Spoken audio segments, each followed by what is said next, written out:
আসানসোলের শিল্পাঞ্চল বার্নপুরে শতবর্ষ উদযাপনের আনন্দের মধ্যেই ঐতিহ্যবাহী শিক্ষা প্রতিষ্ঠান রক্ষার দাবি উঠল জোরালোভাবে।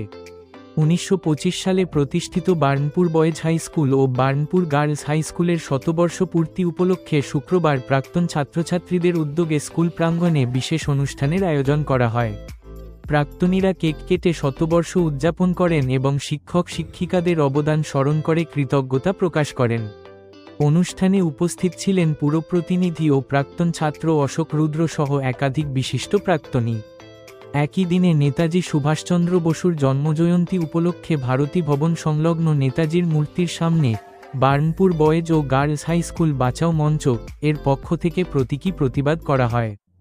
ইসকো কর্তৃপক্ষ নেতাজির মূর্তিতে শ্রদ্ধা জানাতে এলে তাদের হাতে গোলাপ ফুল তুলে দিয়ে স্কুল বন্ধ ও বেসরকারীকরণের বিরুদ্ধে আবেদন জানানো হয়।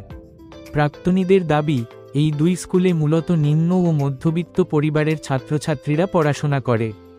স্কুল বন্ধ বা বেসরকারীকরণ হলে সাধারণ পরিবারের পড়ুয়াদের ভবিষ্যৎ অনিশ্চিত হয়ে পড়বে। শতবর্ষ পেরোনো এই শিক্ষা প্রতিষ্ঠানগুলির ঐতিহ্য ও শিক্ষার মান রক্ষা করার দাবি জানিয়েছেন প্রাক্তনীরা। বার্নপুর নয়, পশ্চিম বর্ধমানের মধ্যে সেরা ছিল। সেই স্কুলকে ধীরে ধীরে স্কুল ম্যানেজমেন্ট নানাভাবে ধীরে ধীরে বন্ধ করতে শুরু করেছে। তার পরিকল্পনা তারা অনেকদিন আগেই নিয়েছিল, কারণ বিগত কয়েক বছর ধরে বাংলা মিডিয়ামটা বার্নপুর বয়েজ স্কুল থেকে উঠিয়ে দিয়েছে। এখন শুধু হিন্দি মিডিয়াম বেঁচে আছে। এমন নয় যে স্টুডেন্ট নেই, এখনও 700 থেকে 750 উপরে স্টুডেন্ট আছে। এই সমস্ত স্কুলে বার্নপুর বয়েজ এবং গার্লস এই সমস্ত স্কুলে ইসকোর যারা কন্ট্রাক্টর লেবার তাদের যে ছেলেমেয়েরা পড়ে তাদের অ্যানুয়াল ফিস মাত্র 80 টাকা। এবং ইসকো কর্তৃপক্ষরই একটি মহিলা কল্যাণ বলে একটা স্কুল আছে, প্রিপারেটরি স্কুল নাম দিয়েছে। সেই স্কুলে যদি মহিলা সমাজে বাচ্চারা ভর্তি হয় নার্সারি থেকে এলকেজি পর্যন্ত, তারা যদি এই ইসকোর স্কুলগুলোতে 1-এ ভর্তি হতো, তাদের অ্যানুয়াল ফিস ছিল 30 টাকা মাত্র। তো ইসকো কর্তৃপক্ষ দেখছে, জানি না তারা লাভ লস হয়তো ব্যবসাদারের মতন হয়ে গেছে এখন, তারা আস্তে আস্তে এই স্কুলগুলো বন্ধ করার বাহানা করেছে যে স্কুলগুলো তারা চালাবে না।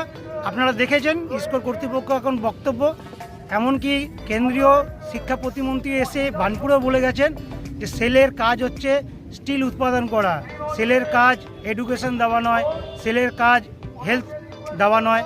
তো আমরা সেটার জন্যই আমরা জানতে পারি।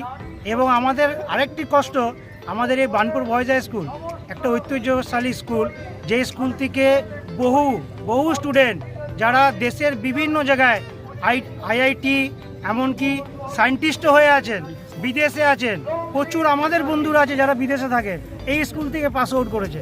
সেই স্কুলে 100 বছর, গত বছর 2025-এ 100 বছর অতিক্রম করেছে, একটা নিম্নতম একটা ছোট্ট সেলিব্রেশন পর্যন্ত করেনি, যেটা শুনতে পেয়ে আমাদের প্রাক্তনীরা খুবই মর্মাহত। তাই আজকে আমরা প্রতীকী আন্দোলন হিসাবে স্কুলে প্রিন্সিপালকে নিয়ে এবং বর্তমান স্টুডেন্টদেরকেও নিয়ে, ছোট ছোট বাচ্চাদেরকে নিয়েও একটি ছোট্ট কেক কেটে আমরা আমাদের স্কুলের 100 বছর পালন করলাম। দুর্ভাগ্য, এটা আমাদের দুর্ভাগ্য যে আমরা শুনতে খারাপ লাগছে যে একটা এত প্রাচীন স্কুল। আমি যখন এখানে পড়তাম, আমি ক্লাস 5 এখানে ভর্তি হয়েছিলাম। সালটা আমার মনে নেই, তবে 1977 সালে মাধ্যমিক দিয়েছি। তখন এই বার্নপুর বয়েজ হাই স্কুলের পাশে এমপি লেখা থাকতো, মানে মাল্টিপারপাস স্কুল। এটা গোটা ওয়েস্ট বেঙ্গলে কোথাও ছিল না। আমাদের এখানে পড়াশুনোর পাশাপাশি পেছনে একটা লেদ মেশিন, একটা কারখানার মতো ছিল, ওখানে হাতে কলমে কাজও শেখানো হতো। প্রচুর অনেক কিছু, মানে মাল্টিপারপাস এখানে ফাংশন ছিল। স্যারদেরকে মনে পড়ছে সব স্যারদের মুখগুলো। তো সেই স্কুলে যদি আজকে বন্ধ হয়ে যায়, এর থেকে দুর্ভাগ্যজনক ব্যাপার আর কিছু নেই। আমাদের যারা পুরনো, আমি না হয় বার্নপুর আসানসোলে এখানে আছি বলে তাই এসেছি, মানে আসার সুযোগটা হয়েছে। আমি এখানে ঠাকুর দেখতে এসেছিলাম। তো যারা আছে সব বাইরে আছে, তারা জানলে তারাও দুঃখ পাবে, অবশ্যই দুঃখ পাচ্ছে হয়তো। কিন্তু খুব দুর্ভাগ্যজনক ব্যাপার যে স্কুল বন্ধ করে দেওয়ার এই পরিকল্পনা, সর্বসাধারণের মধ্যে শিক্ষাটাকে কোথায় ছড়িয়ে দেওয়া হবে তা না, শিক্ষা সংকোচনের ব্যবস্থা হচ্ছে, এটা খুব দুর্ভাগ্যজনক ব্যাপার। আমি কর্তৃপক্ষের কাছে অনুরোধ জানাবো যে একটু বিষয়টির গুরুত্ব আপনি উপলব্ধি করবেন আপনারা, এবং এই যে শিশুরা যারা এখানে পড়াশোনা করছে তাদের শিক্ষা যেন অব্যাহত থাকে, এবং যে অর্থের বিনিময়ে তারা শিখছে সেই অর্থ তাদের পক্ষে এর থেকে বেশি অর্থ ব্যয় করার ক্ষমতা তাদের নেই।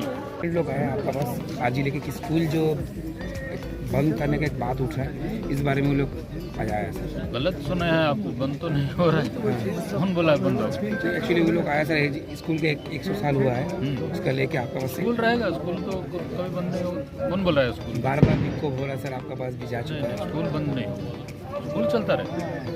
जो देखा जा रहा है जो प्राइवेट स्कूल को बेसरकारी कोई अभी कहाँ सरकारी है? सरकारी तो अभी नहीं है। कि बेसरकारी का मतलब क्या है? जो पहले सरकारी था अभी उसको अगर अभी तो सरकारी नहीं है, इसको दिखता था पहले सर, उसको आगे देखेगा, कैसे देखेंगे हम डिसाइड करेंगे।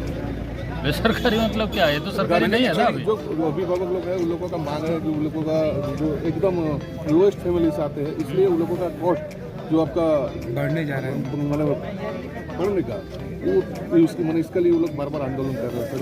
देखते हैं, कॉस्ट का तो अभी कुछ डिसाइड नहीं हुआ है, और बेसरकारी का मतलब ही नहीं है इसमें। ये तो सरकारी नहीं है तो बेसरकारी क्या हो? नहीं पहले तो स्कूल